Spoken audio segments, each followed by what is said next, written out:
Yep. What does this say about Gruden? It says more about Mark Davis, I think. Look, here, Jon Gruden, here's $100 million. Now, when you pay a coach, you don't have Let's to get matching haircuts. You don't have to put, right, exactly. Nobody wants that haircut. Little single white female thing going on there, right? Remember that movie? Yeah. Great movie. I want my was a great bangs movie. real short and straight across. That's the only time I ever saw a man get stabbed in the eye with a shoe. Oh, that's disgusting. But listen, Happened. Here's the thing. Here's the $100 million. Now, when you pay a coach, you don't have to put any money in escrow like you do for players. Right. Notice all the expensive players are being moved. Khalil Mack, Amari Cooper. I bet you they'd move Derek Carr if they could find a taker. And that's, there have been rumors about the financial shape of the franchise and whether there's money to put in escrow for those players. And they're kind of biding their time till they get to Vegas.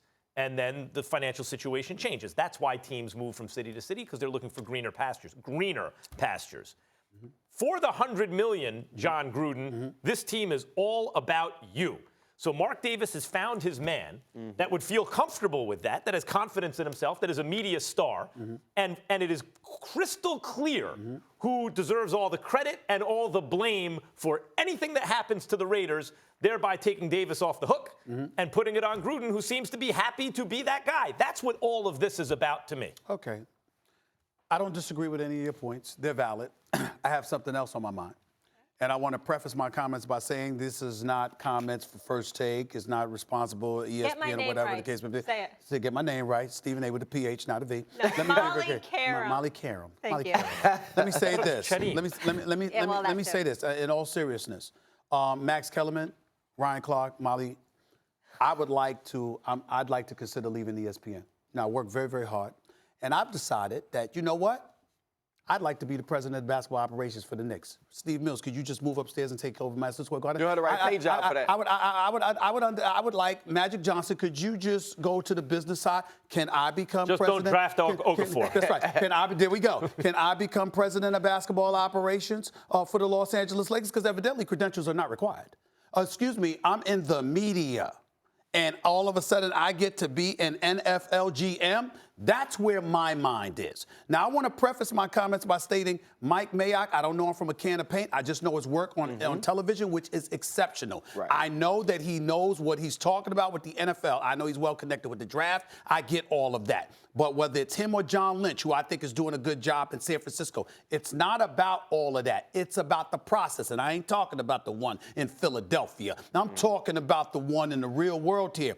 The process has been bypassed. This is nepotism at its height, and it's disgusting. The fact of the matter is that Mayock and Lynch had no business being GMs with all of those folks that work black, white, Hispanic, and beyond. An abundance of people working in NFL, toiling through that terrain, going through what they went through, starving for the opportunity. I'm going to hire a guy that's working on television because he's my buddy. All right, and I'm going to put him in as the general manager of the Oakland Raiders, who have been nothing short of a moribund franchise for the better part of the last decade and a half. It rakes my nerves to the core. It is something that speaks to an opportunity that wouldn't be accorded to a lot of people in a lot of communities. And the fact that Mike Mayock is the general manager for the Oakland Raiders tells me all I need to know about how far we need to go forward. Because, again, he has never worked in an NFL office.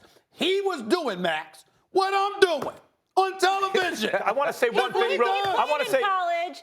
So did I. He played with the Giants for a year. By the way, if you don't mind me saying it. Time out. If you don't mind. Excuse me. Since you brought that up, just my last one, and I'll shut up. I was coached by a living legend in Clarence Big House Gaines. His mentor, John McClendon, helped integrate the sport of basketball and used to mentor me. John Chaney was the first coach that I covered as a reporter. And after that, Larry Brown. Look at those credentials. Excuse me, I'm not literally being serious in terms of me wanting to be in the president of basketball. I'm simply saying when we talk about credentials, hold on. They don't have it. I'm going to throw it to you right now, Ryan Clark. And I just want to mention this. Chick Hearn was, for a time, the Lakers' assistant GM. And it was during a golden era of Lakers basketball. It's not that it's impossible to work out. Those things happen. Well, so the big thing here's what Mike Mayock's going to do. Mike Mayock's going to put together a book right? He's going to scout these players. He's going to hand it to Jon Gruden, and he's going to get out the way. That's why he says he's okay with being a guy that is only going to present certain things, and Jon Gruden is going to have the final say. Because when you give a guy $100 million, and we talked about it on this show with the other moves, it's Jon Gruden's way or no way. Jon Gruden's making all of the decisions, and that's what this hire says to me more than anything.